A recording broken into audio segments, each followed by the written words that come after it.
Anong ganap sa mundo ng showbiz? Mukhang may namumuong away sa pagitan ni na Barbie Imperial at AJ Rival na aabangan na naman ng mga Marites and Friends sa mga susunod na araw.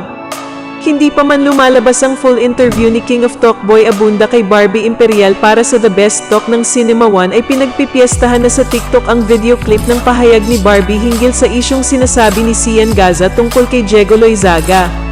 Ayon kay Sian Gaza, nililigawan umano ni Diego ang co-star niyang si AJ Rival na nakatambal niya sa pelikulang Death of a Girlfriend kahit na sila pa ni Barbie.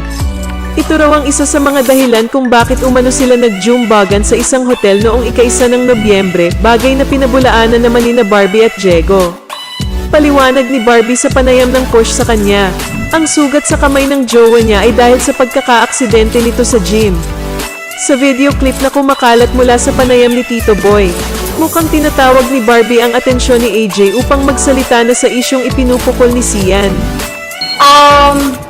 Yung about dun kay AJ Rival, hindi kasi, di ba, if wala kang kinalaman, or alam mo naman na hindi ka, like, kabet ni Diego, magsalita ka!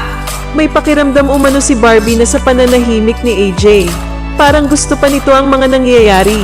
Parang for me, bakit parang gusto mo na nangyayari to lahat na nagkating kayo ni Diego?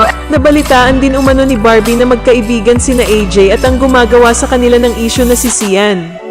And I heard, like, I have a proof na AJ and Sian Gaza are friends and they really talk about, she feeds him mga info ng mga chismis. So parang akin, gusto mo pala to, parang ganun. Inamin ni Barbie na magkaibigan sila ni AJ noon. Actually, friend ko siya noon. Kaibigan ko siya noon. Tinanggap namin siya, sobrang binaybi namin siya sa grupo namin. Kasi nga, girlfriend siya ng best friend ko na si Axel. So tinanggap namin siya. So nagulat lang ako na ang dami nangyayari na okay, gusto mo maging kabit? Hindi ka nga gusto ng boyfriend ko. So, yun. Samantala, si Sian Gaza naman ay may makahulugang Facebook post nitong ika-28 ng Nobyembre ng gabi. Just woke up from my 8 hours of sleep. Sobrang himbing ng tulog kapag alam mong may mga sinisira kang buhay. Aniya. At nito ngang alas 8 ng gabi, bumuelta kaagad si Sian Gaza hinggil sa mga patutsada ni Barbie. Tinawag niyang fake news ang girlfriend ni Diego Loizaga. Barbie Imperial fake news kasis. Ginawa mo pang source si AJ Rival. Hahaha. As a matter of fact, sobrang nagalit siya sa akin after ko i-post ang expose. Pero sin-in-zone ko na lang para wala nang mahabang usapan pa.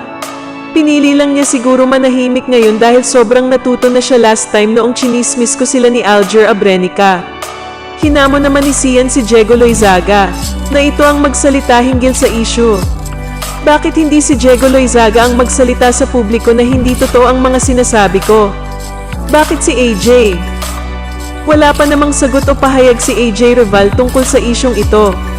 Pero isa ang malinaw, tiyak na may aabangan na naman ng Marites and Friends sa ika-30 ng Nobyembre. Anong masasabi mo sa balitang ito?